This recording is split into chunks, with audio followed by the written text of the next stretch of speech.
Hi, everyone. Happy Saturday. Hi, Yadira. Hi, Michelle. How are you all? Good. How are you?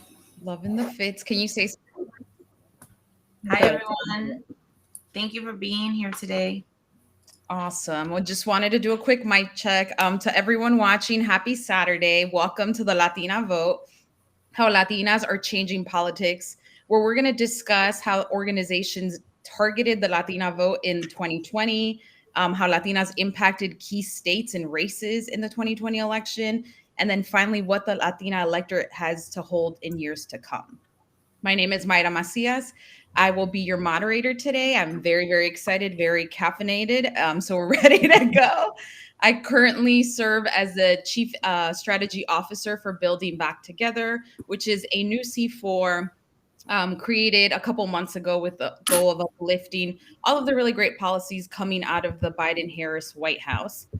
But prior to that role, I served as the executive director of Latino Victory, where I worked to help hundreds of Latinos run for office at all levels of government. And I oversaw our program, the Year of the Latina, which was our deliberate commitment to ensure that over 50%, and we got to 60% of our candidates that were endorsed were Latinas. Speaking of Latinas, today we are joined by two phenomenal Latinas working in support of Latina candidates, mobilizing Latina activists, and turning out the Latina vote. First off, we have Michelle joining us from sunny New Mexico. Michelle Mayorga is Senior Vice President at GBAO. She has spent nearly 2 decades recruiting for, managing, and working on Democratic campaigns, progressive issues in local and national administrations. Her clients, she has some pretty bomb clients, have included Democratic candidates throughout the country, such as Rep. Colin Allred in Texas, Rep. Pramila Jayapal in Washington, and one of my faves, Rep. Teresa Ledger Fernandez in New Mexico. Yes, the fan favorite. She's also done advocacy, nonprofit work for groups like Sierra Club, the Congressional Hispanic Caucus Bold PAC, and Planned Parenthood. Michelle's done it all.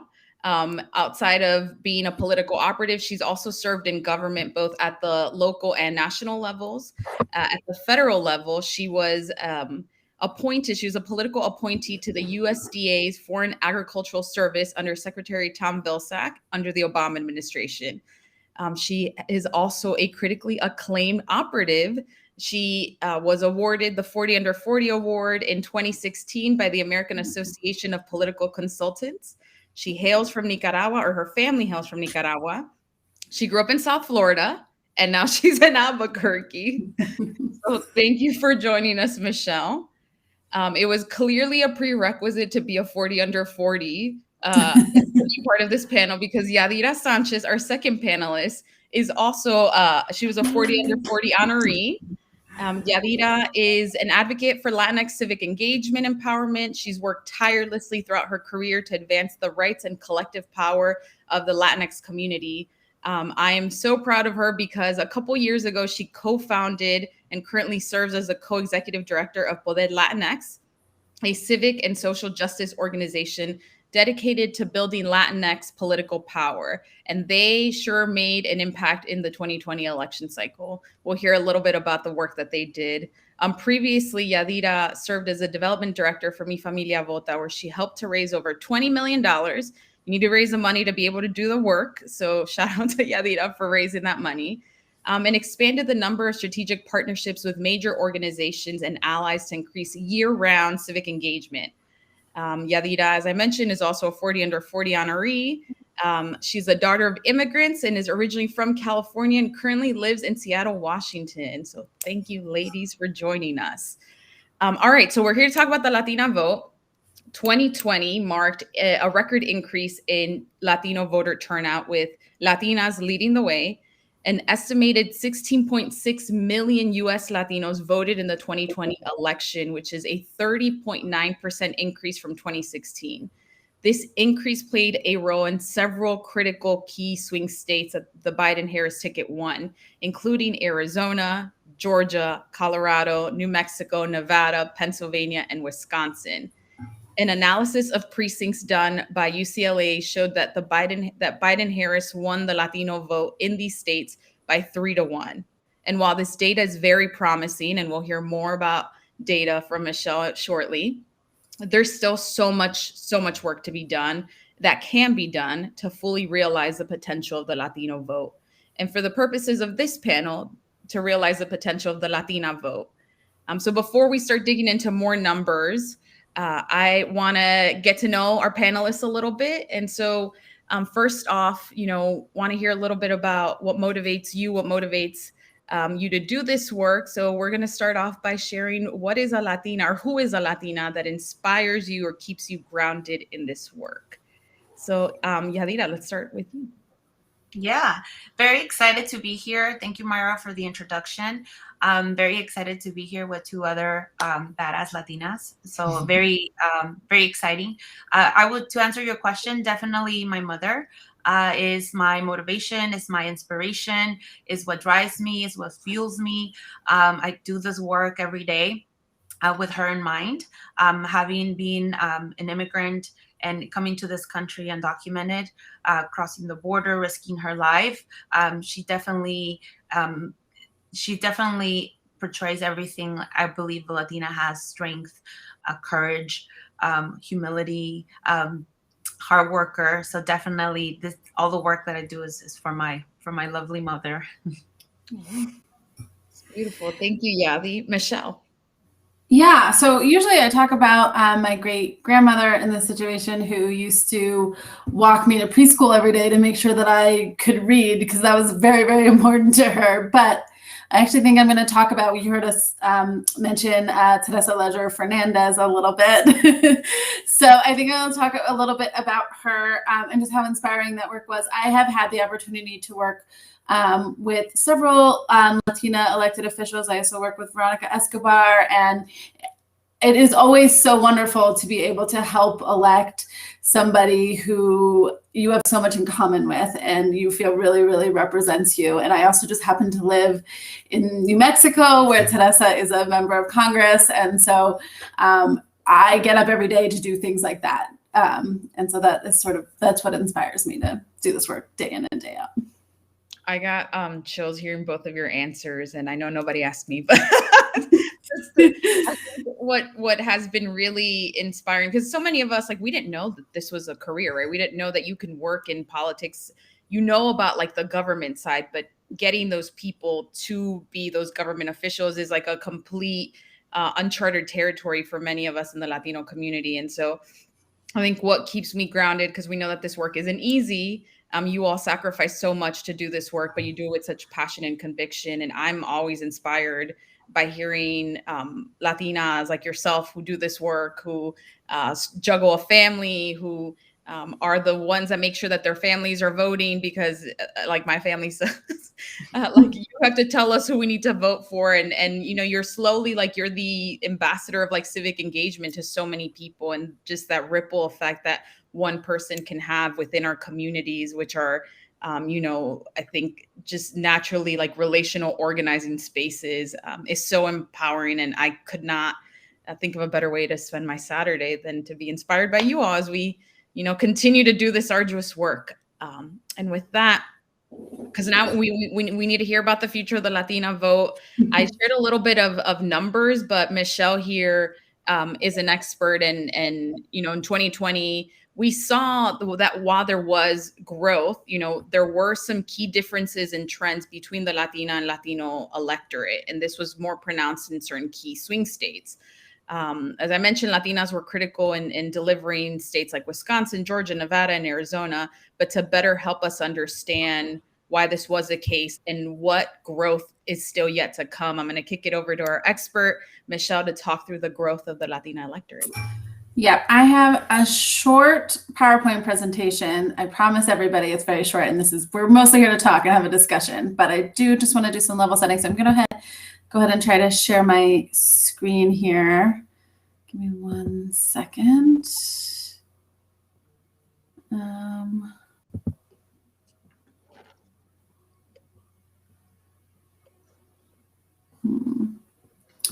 1 second.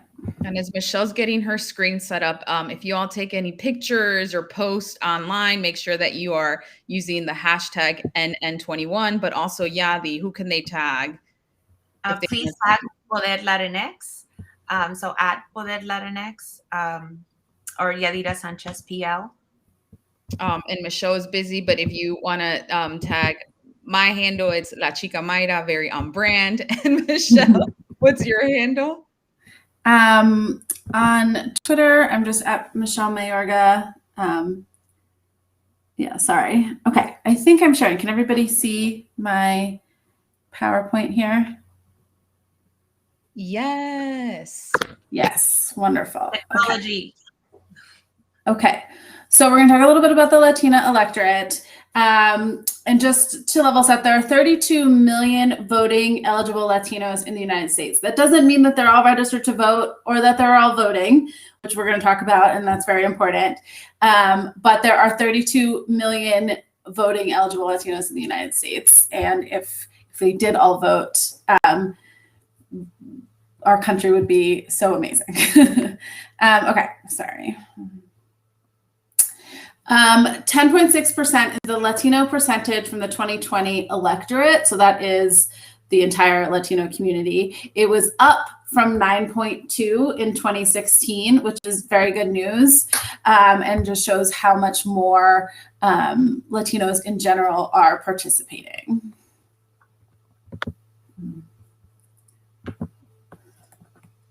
Okay, so the importance of Latinas in the electorate.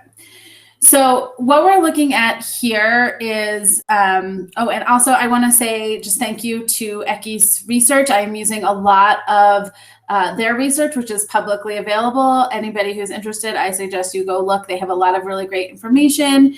And there are a client that I work with, and they specifically look at the Latino electorate and are really doing an amazing work to sort of break down this idea of Latinos as a monolith and really to show all of the sort of nuances of the Latino community.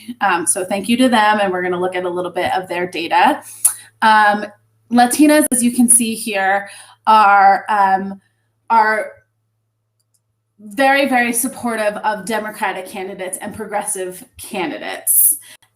Even in a state like Florida, you can see that it's more than 2-to-1 support for a Democratic candidate. This was specifically asking about the presidential election, Trump versus, this was during the primary, so we said Democratic candidate. Not a lot of love for Trump. And this is important to know that that Latinas are a very important piece of the Democratic coalition and the progressive coalition. And we need to make sure that we are talking to Latinas and we are turning them out, and we're, having full, robust sort of conversations with the community, because when we do, we see support. And then just looking at Latinos versus Latinas on job approval, again, you can see Latinas much more sort of down on Trump than their male counterparts, than Latinos. Again, there is obviously work to do in the Latino community, particularly with men, but we need to know that Latinas are this group that are supportive, and we need to be making sure that we are harboring that and having those conversations with Latinas, because as we'll see in a minute, turnout is an issue here. And then we have Latinas are driving improved margins, particularly in rural areas. We are seeing much more of an urban-rural divide, and you can see that rural women are really helping us sort of drive up the margins in rural Latinas are helping us drive up the margins in rural areas. And this is important in states like Texas. This is important in states like where I live in New Mexico and Arizona, and a lot of our sort of swing states and sort of up and coming swing states as well. A lot of room for growth. So this is the part that I really, really want to talk about. So Latina turnout is trending in the right direction, as you heard me sort of say at the beginning, but it is still lower than Black women, and it is still lower than white women. And there is a lot of opportunity. You know, this is a group that's growing. The Latino community is very young. Latinas are young. We expect to see more and more in the electorate as time goes on. And so this is a piece that we really need to pay attention to and make sure that we are turning them out. There's so much potential within the Latina community for turnout. Latinas turn out at rates 14 to 20 points lower than Black or white women. Again, big opportunity. You're probably going to hear this a lot from me because this, I think, is the most important piece of this, is that we need to make sure that if we are having those conversations with Latinas and that we are bringing them over to support Democratic and progressive candidates, that we are also then turning them out and making sure that we are building that piece of a winning coalition.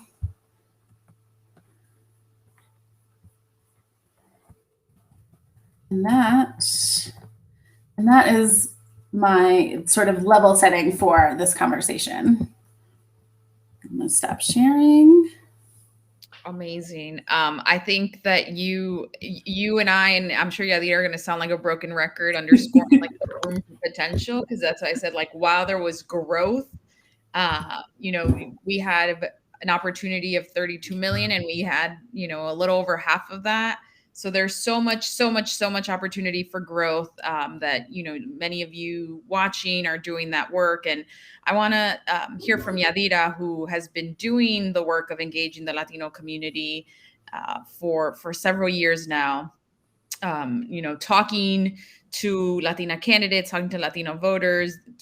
This surge did not come as a surprise to us, right? Those of us who are on the ground doing the work.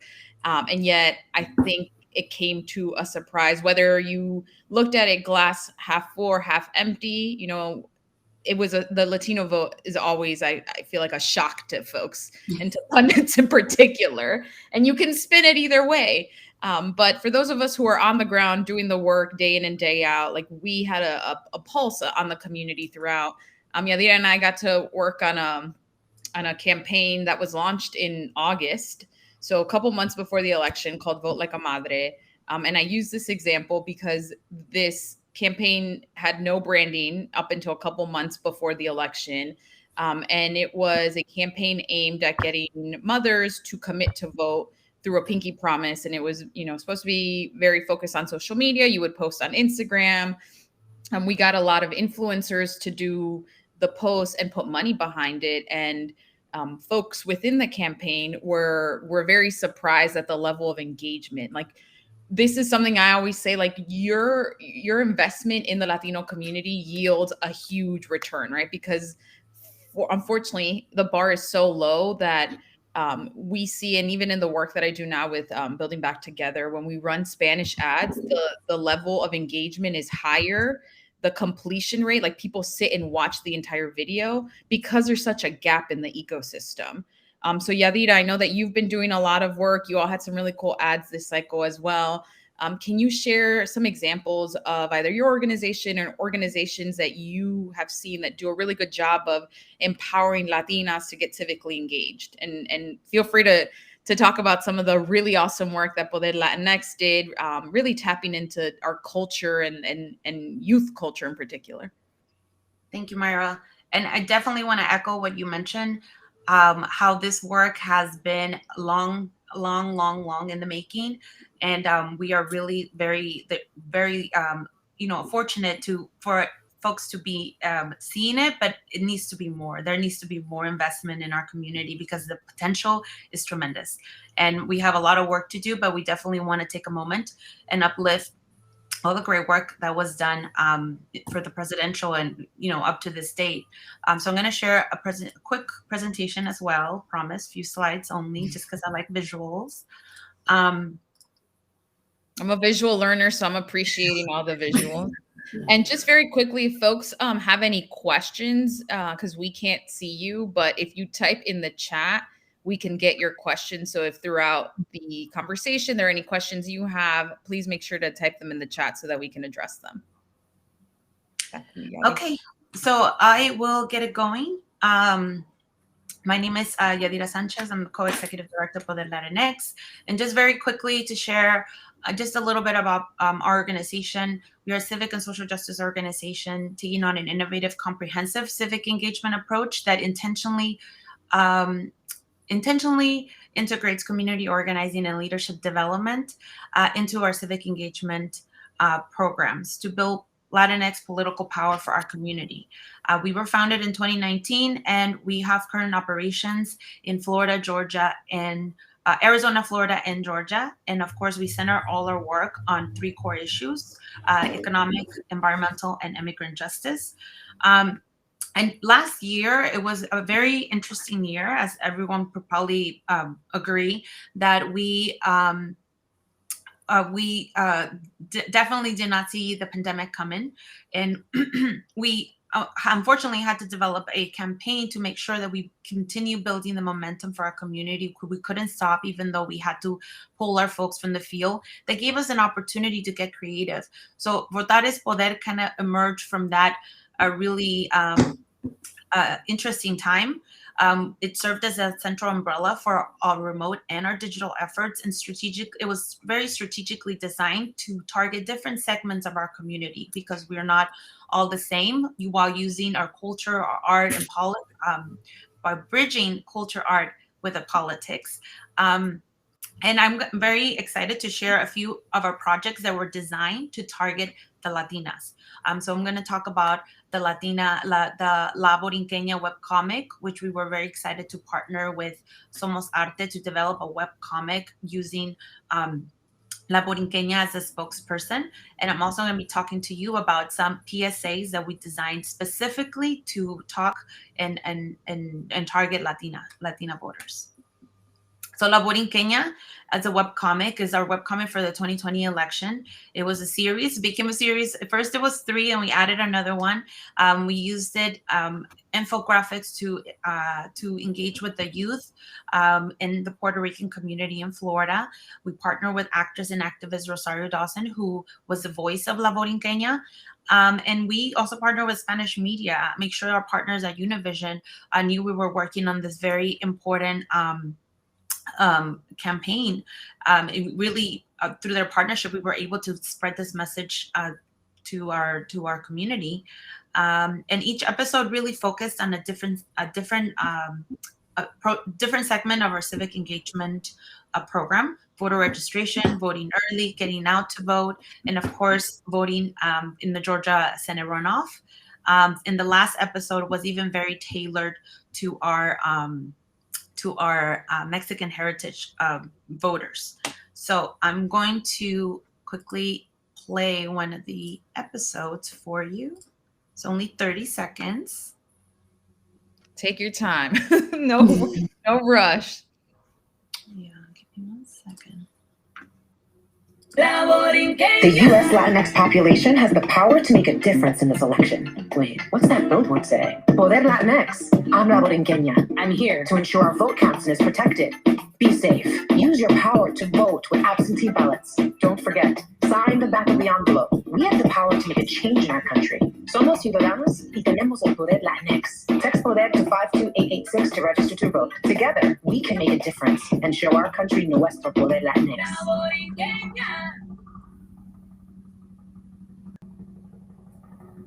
So that was some examples of the episodes we use. I also have second example here. This was the second episode.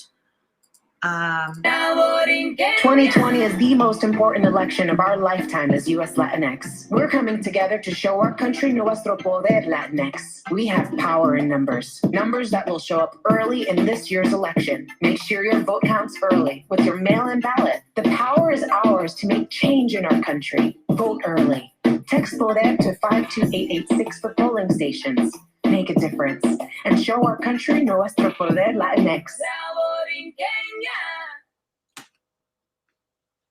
So those are just two examples.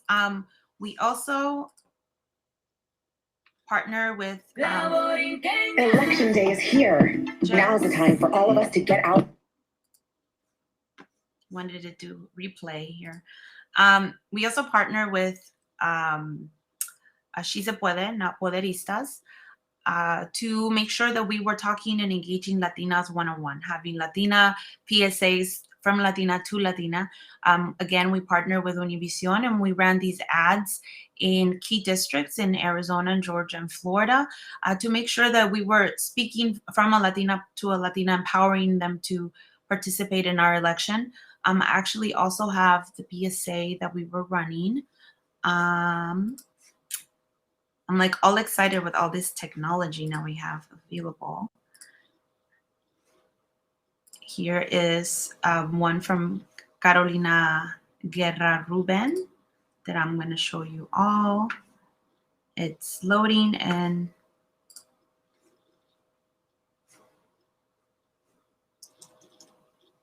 we can't hear it. But it looks great. I think you have to reshare your screen. I think it stopped sharing for some reason. Okay, give me 1 second here. And I really thought I had it all worked out. Just, I'm just gonna.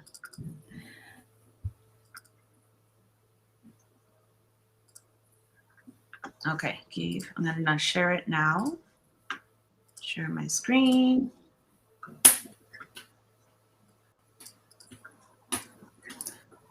They're saying the volume issue is just on your end, on our end. So I guess it seems like people can hear it. Oh, okay. Well, here we go. Play it one more time.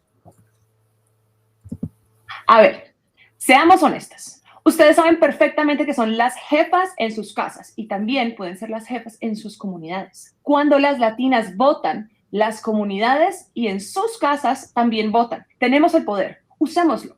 Hay demasiado en juego en nuestra comunidad para estas elecciones. Las latinas podemos hacer la diferencia. Vota.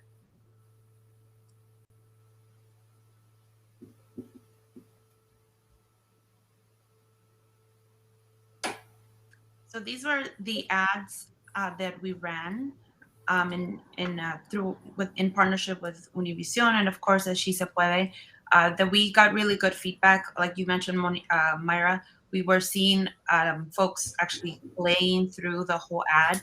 We also were seeing that the Spanish one was more popular than the English one, so that also led us to believe that we needed to do more Spanish content, which we did, and that was the content that got played the most. So those are just 2 examples, like I mentioned, and I can turn it over back to you, Myra. If folks want to see more, definitely we'll be dropping the link for the website, which we have all that content on the website. Amazing. Thank you so much, Yali, and thank you for all of your work. So you talked a little bit about the paid ad side. Michelle talked about the potential, and love to talk a little bit about candidates, because we can turn out Latinas to vote, but we need to make sure that they have candidates that are speaking to them in a culturally competent way, who are uplifting their issues. So I'd love to pivot to talk about building a pipeline of Latina candidates. And one of the theories of change that I operate under, and it's what really cemented our work at Latino Victory, is this idea that when you have a Latina on the ballot, Latinas will turn out to vote. And it's not just because they see Yadira or Michelle, on the ballot, see a Sanchez Mayorga, but it's because these candidates do the work, right? The candidates are meeting the community where they're at. They know to go to the festival at the church on Sunday. They know to speak in Spanish to certain communities. They know to have materials in language. They're culturally competent slogans, and uplifting the example of Teresa. One of the things that I remember so much about her campaign is her slogan. What is it? Ahora es cuando. Ahora es cuando, right? And so these little details that show respect for our community go such a long way. So I'm going to pass it over to you, Michelle, to talk a little bit about the way that you have seen Latina candidates being so intentional, right? Because so much of this is we have to be deliberate about our messaging, about our investments, and how these Latina candidates are really modeling what organizations and other non-Latino candidates can and should be doing to engage the community. Yeah, absolutely. Thank you. So just to be a broken record about this, but a big piece of sort of making sure that Latinas are reaching their full potential as an electorate, and then are also represented in, yes, Teresa was in Congress, but as, governors, as state legislators, as city councilors, all of the, school board members, we're affected by all of this. And making sure that we are reaching out and as you said, sort of meeting the community where they're at, and doing that work will only pay dividends. There is so much potential for so many votes in this area that honestly, the sky's the limit.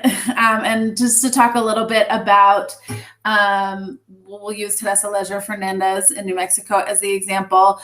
She really did intentionally reach out to communities of color in her district. She also has a lot of beyond Latinx, she also has a lot of Native Americans in the district, and they are an important piece of a winning coalition in a primary. And she had actually done a lot of work in the Native community, representing some of our different pueblos here as well, and really worked hard to sort of tap into those communities. And frankly, she won her primary by beating a nationally known figure with more money than she had, because she was out in the community and doing that work on the ground to sort of meet those communities where they are at. And it was just a beautiful thing to see and to win, don't get me wrong. But to see communities of color come out because they feel motivated, and they understand what's at stake and who they're voting for, and they know who they want to vote for because there's been a conversation with them, is frankly the path to victory for progressive and democratic candidates.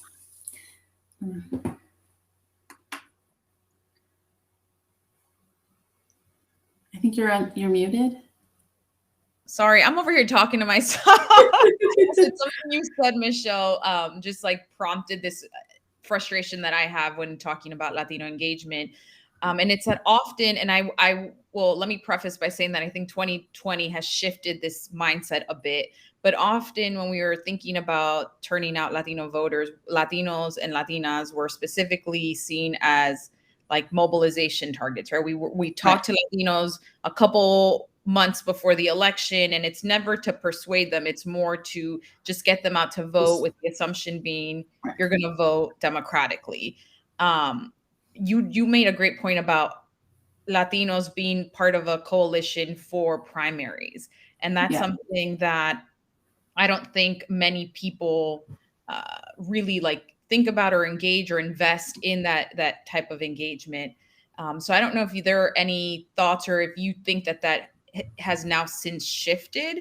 But I definitely I felt like a broken record telling folks like you can't invest 3 months before an election and expect a different result, right? Like, what do you think is happening differently now? Or do you think that message has finally penetrated outside of the Latino ecosystem? I guess I would say I think it's starting to penetrate, but I also, you're absolutely right. Just to sort of echo you,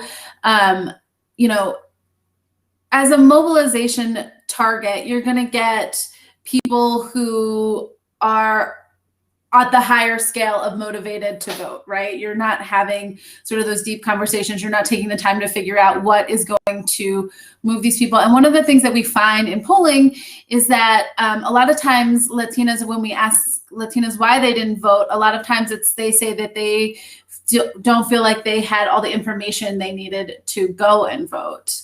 And so if you're not having these conversations and they don't feel like they know who you are and they have the information and they feel good about the candidate or the issue or the ballot initiative or whatever it is, it is much, much harder to motivate them to go and vote. So, that conversation starts much sooner than 3 months out, frankly, because they need to feel like they know that you're going to be there, right? And if you get something in the mail 3 days before you're supposed to go and early vote, like, you don't really know anything about that person or that candidate. And there's just much lower motivation if there's not a longer conversation. That rhymed, so I'm gonna leave it at that. And go ahead, Yadira. I was just definitely want to emphasize the year-round investment. This is why organizations like Poder Latinx and so many across the country exist, is because there isn't year-round engagement. Unfortunately, candidates and parties, and this is both parties, both candidates on both sides, ignore the community most of the year and expect folks to come out and vote in record numbers 3 months, a few weeks before the election, without having any cultural and linguistic strategy behind the campaigns. And that's very difficult. Like, when we talk about cultural, folks that are non-Latinos should know that folks are not going to go anywhere if you're not invited. You need to invite the community to vote, especially low and mid propensity voters, because they're not being talked to by the candidates or their parties. Only the high propensity folks are being talked to, are receiving letters in the mail. So when we ignore a community and then just knock on the door a few weeks before, there's no connection, there's no trust, and trust is very key. Also focus on the issues. A lot of the folks at the end of the day vote and go out and vote because of a specific issue that they care about. So when we're talking to voters, especially Latinas, because we care about many issues, it's not just immigration reform, it's the economy, it's healthcare, it's paid leave, it's the environment. We need to be year-round intentional. So when we're creating campaigns like the ones we did for 2020, and then we're currently right now in the midst of a very legislative intensive year with our advocacy campaigns, we're tailoring, we're engaging the community, asking them to participate, facilitating the process as well. Like, this is how easy it is for you all to vote, for you to call your senator and ask them to support the Build Back Better Act. So yeah, definitely. Which is hard to translate in Spanish, by the way. Sorry, Yavi. Yeah. I just also want to, were you done? No, yes, I'm done. Okay. Somebody brought up in the questions a question about Pennsylvania, which I think is a really great point here. I think people also, when they think of the Latino community, they think of, like, we're talking about only Texas or Arizona or Nevada or a state where it's known to be a large Latino population. But the truth is, there are Latinos, frankly, everywhere in the United States, and they're an important piece of many, many electorates, particularly in states where we know the elections are going to be close. So a state like Pennsylvania, I have spent some quality time organizing in Reading, Pennsylvania. It was lovely. And, I can tell you that, I showed up at people's doors and they were like, we've never had anybody ever come talk to us. This was frankly years ago, but, it's important to be having these conversations with these communities, not just in a state like Texas, but in a state like Pennsylvania or in a state like North Carolina, or Yadi talked about work they did in Georgia. Like, that is an important piece of creating a winning coalition. And I promise you, whatever state you're in, there are more Latinas who could be voting than are voting. And if you're working to motivate them and turn them out, you are building that coalition just that much bigger. So, yeah. Sorry. I feel like we're just in conversation because you all read my mind. And thank you, Michelle, for saying that. It's one of the things that I was to Alan's question about, work in Lehigh and Northampton counties and Allentown. We saw an increase of candidates running for office, Latino candidates running for office their last cycle, some of whom won, some who did not get past the primaries, but like, that is the beginning of engagement, right? And to Yadira's point of year-round engagement, and it's so true, like the groups that are able to do that year-round engagement and build trust with the community, then when they go knock on the door for an election, there's already a relationship there. And it's like planted you, Alan, because I wanted to show a video, and I happened to pull the Pennsylvania video on my current organization, Building Back Together. We have a program called the Latino Always On Initiative. It's a big reason of why I wanted to go work there. And to the point that Yadira made earlier, like historically, parties have not invested what they should in our communities. Building Back Together is a nonpartisan C4, but the work that we do is to uplift all of the really good policy coming out of this White House, so that when there are folks who are doing that electoral work, like there's a foundation there. Folks have heard about what the Biden-Harris administration has been doing, how the American Rescue Plan is like impacting Latinos. And oftentimes folks don't realize, like, our communities are on it. They watch Univision, they watch Telemundo, they watch Entravision. They know. My dad is like a walking newspaper. He knows, like, that stimulus check is coming. The child tax credit has been extended, or like if you live in this state, you can apply for that, because we've had to, figure out ways to get resources to make ends meet. And I'm not speaking generally. Like, a lot of immigrants, are just very cognizant of what is happening, or come from Latin American countries where they follow government and government failed them, and so are very on top of government and legislative happenings here. And so I just wanted to share this quick video. What we have been doing is wanting to uplift the voices of real people and hear from them, or have them speak directly to their communities about the ways that these policies have impacted them or could impact them. So we'll see if this works. I didn't test out my screen sharing earlier, but I'm going to try to do that thing you did first, Yadira, and see if it works. Oh, the local video thing isn't playing. Let's see. Okay, I'll just share my screen. I was trying to avoid doing that. Oh, yeah, there it is. Okay, but it looks wild, so let me. How did you take that off, Yadira?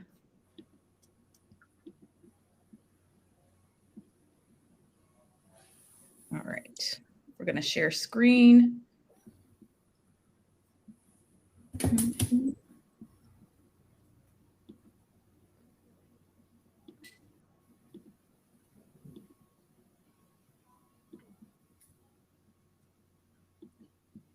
It is shared. I believe there's just no volume, so I don't know if it has the mute.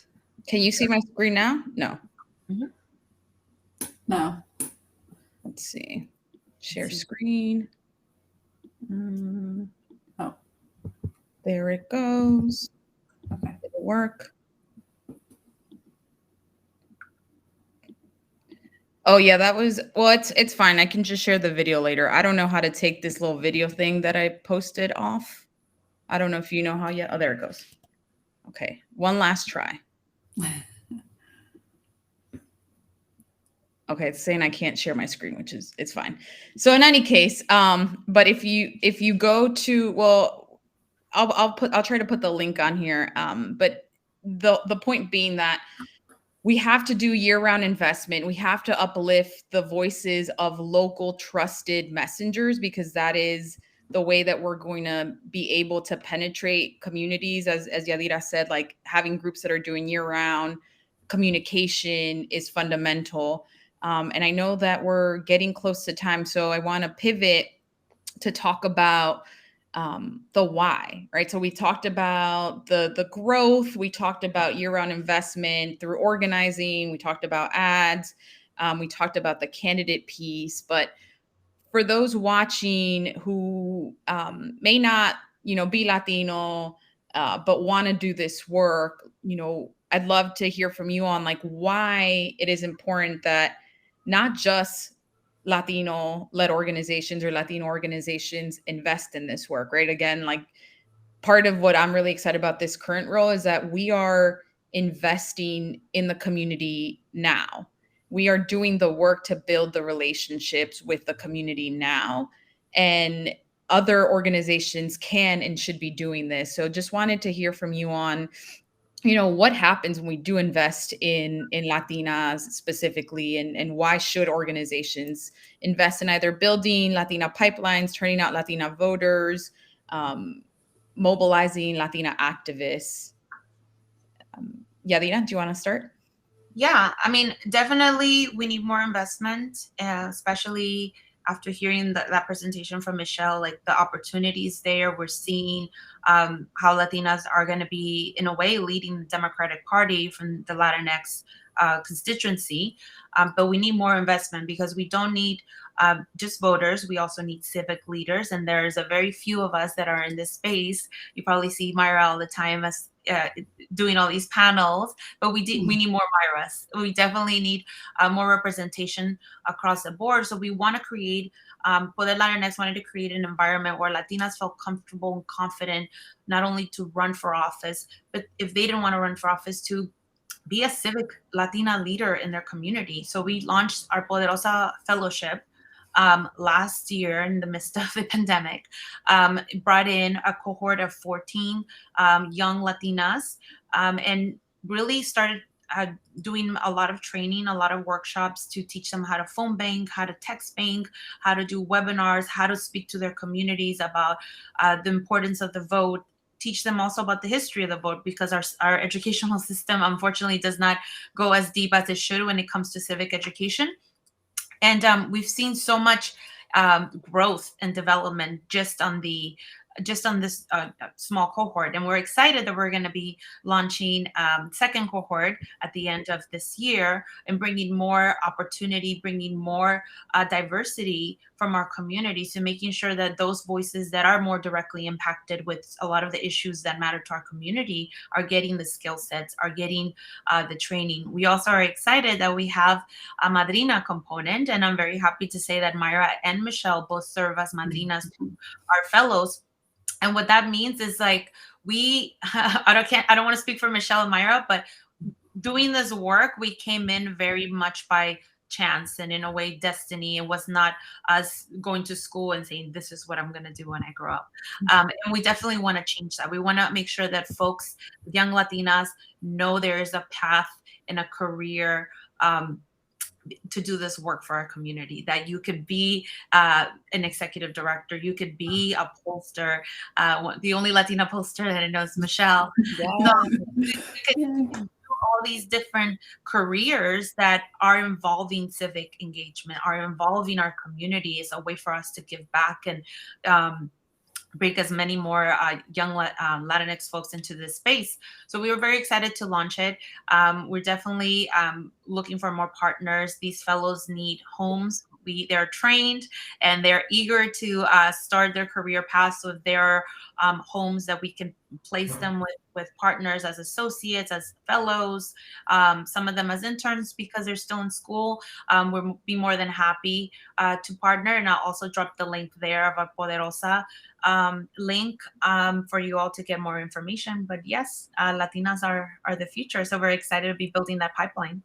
Yes. And Michelle, I'm going to kick it to you, but also would love for you to focus on, as you're answering the why, like just the age of the Latina electorate. Yeah.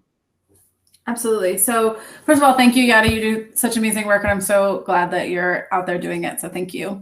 And yeah, as Myra said, there is, the Latino electorate is very young, and we expect to see it more and more. And the question came up as to why invest in this? Why would a non-Latino group even really care? And the truth is that, a rising tide raises all boats, right? Latinos, I think there's this sense that, like, what Latinos care about is immigration. And, like, yes, okay, of course we care about immigration, but do we care about the economy? Do we care about women's reproductive rights? Yes, in fact, I think there's also this sense that, because Latinos are predominantly Catholic, that they're not pro-choice, and that's just not the case. We have polling that shows that Catholic Latinos are actually more pro-choice than their other counterparts. And so whatever the issues are that we are all always working towards and trying to get and maintain, Latinos should and are a part of that, and making sure that we're having those conversations and we're keeping this up as they become more and more of the electorate, because they are so young and we do plan to see more, just ensures for the future that we'll be able to forward these, progressive and democratic issues that everybody cares about. Amazing. And I finally figured out my tech issues. So I think I am able to share, yes, the Pennsylvania video.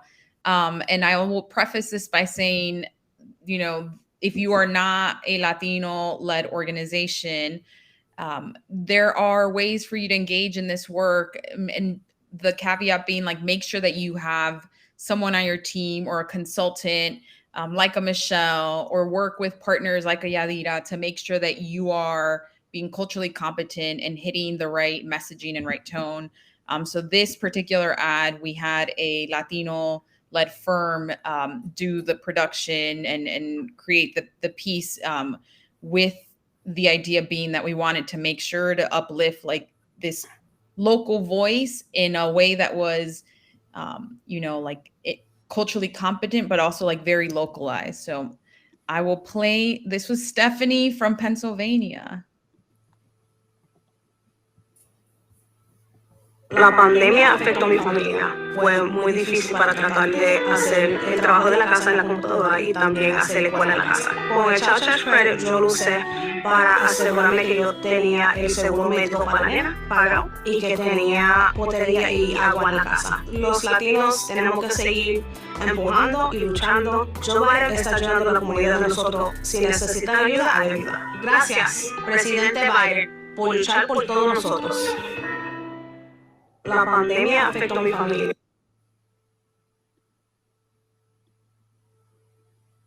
I love Stephanie. And a lot of times, folks were just speaking about their issues, right? There wasn't a script, there were questions, and Stephanie spoke from the heart. And I think that is the best messaging. So again, if you are a non-Latino organization but want to do this work, there's ways for you to engage, either through partners, consultants, or having staff internally to help lead this work. But we need all hands on deck to make sure that we are we're getting closer to 32 million, because guess what? If we're not doing that work, the other side is, right? There are other folks filling in that gap, and they surely will not hesitate to say what they need to say to engage the Latinx community. So now that I am off my soapbox, wanting to just thank you both for the work that you do, the wisdom that you've imparted, all of the sacrifices and commitment that you make, not just because this is your job or your career, but because you truly care about empowering Latinas. And I want to make sure to give you all the remaining couple minutes to share any final thoughts. I know we've talked about a lot. We've covered the numbers, the potential for even more engagement. Yadira talked about year-round investment and the importance of having trusted partners in the community talking about issues. Yes, we care about immigration, but a lot of folks are surprised that when you poll Latinos about climate, that is one of the top polling issues. Healthcare, jobs. We care about bread and butter issues. Oh, I'm sorry. Apparently this goes till 3:15, so we got plenty of time. And we also talked about the importance of building a Latina pipeline, having candidates that can speak to these issues, that can, talk in a culturally competent in language way. So I'm going to let Yadira kick us off. Any final thoughts? We have time, but I'm going to leave that time for any Q&A. So I see that more folks have joined the conversation. If you have any additional questions, please feel free to type it in the chat. Yadi. Yes, definitely feel free if you have any questions. We have a little bit of time so we can answer them. But just final thoughts, definitely when we say the future is Latina, we really mean it because in our community, it's not just us talking to Latinas over Latinos, is the impact, how it is strategic to target Latinas because they are the pillars of our family. They are the pillars of our familias. They are mothers, they are daughters, they are caregivers, they are leaders. They're often bossy but very persuasive. And we want to make sure, even taking from my own family, my own experience, my mother makes sure that everyone in our family votes, and you don't say no to your abuela, you don't say no to your mom. So they definitely play a very significant and strategic role when it comes to civic engagement. So investment in Latinas will give you more bang for your buck, definitely.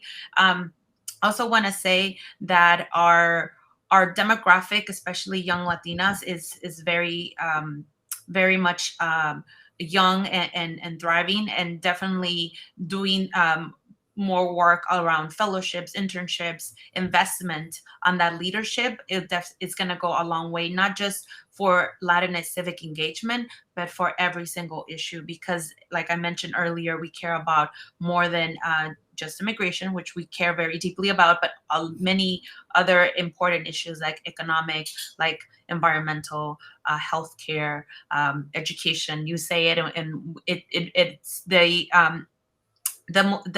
multiple issues that impact our daily lives and our families. So investment in the community means investment in our progressive movement. So just thinking about, to close it off that way. And Michelle, I'll turn it over to you. Sure, thank you.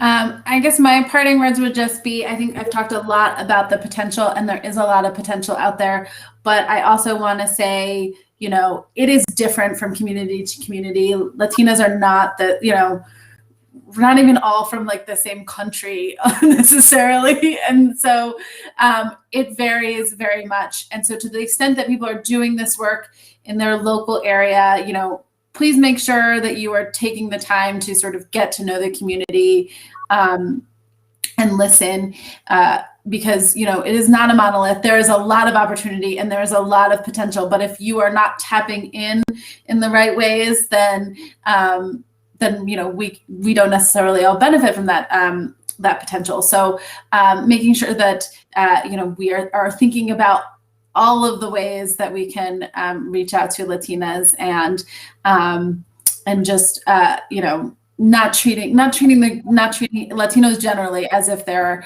a monolith, because we see huge differences. We see them in rural areas versus urban areas. We see them in, you know, there's a gender divide, obviously, and also just very state to state and location to location. So so please just, you know, as I hope everybody is engaging in this work, I hope we're also just thinking critically about it as well.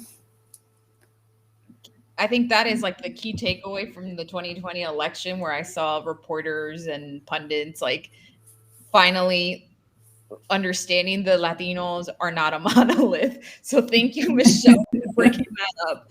Alan had a question. What is your thinking about how to deal with the trend among Hispanic voters, where college educated Hispanics are trending Democratic and non-college educated Hispanic voters are trending Republican? This seems to be a tough nut to crack. So, Michelle? Well, I think we just have to work really hard to make sure that there is money for all Latinos to go to college. No, but I mean, yes, first of all, making college affordable would help a lot. But, you know, I think this divide, educated versus non-educated, is something we see, but we also see a lot of other factors that go into it. And so, it is really just a getting in there and sort of talking to people. So a non-college educated Latina is much more likely to end up siding with a Democratic candidate. I should also point out that Latinas are very sort of swingy. They will almost always start at I'm undecided, and then as they get messaging, will move towards the Democrat. but almost always start sort of undecided as undecided voters.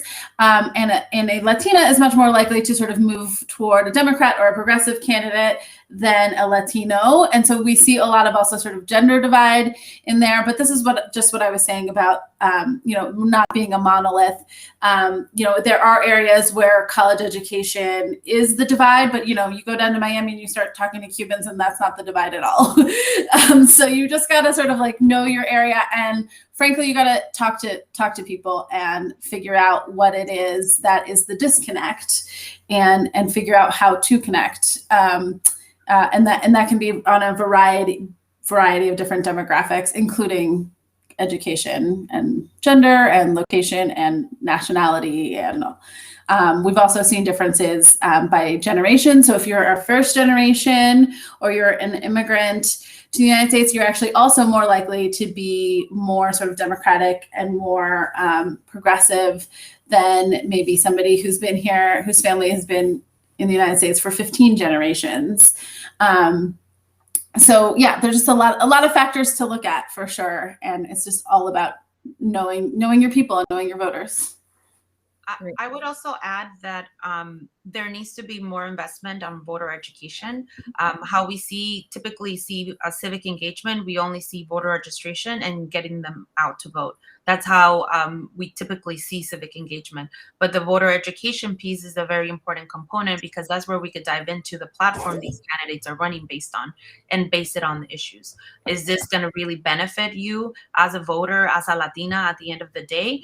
Or are you going to be led by disinformation and ads really triggering at maybe your background or where you come from, like originally if you're an immigrant, and pull on those emotional strings not based it on facts, not based it on data or the issues that really are the ones driving you to the polls. So the voter education piece is a very important component that often doesn't get funded.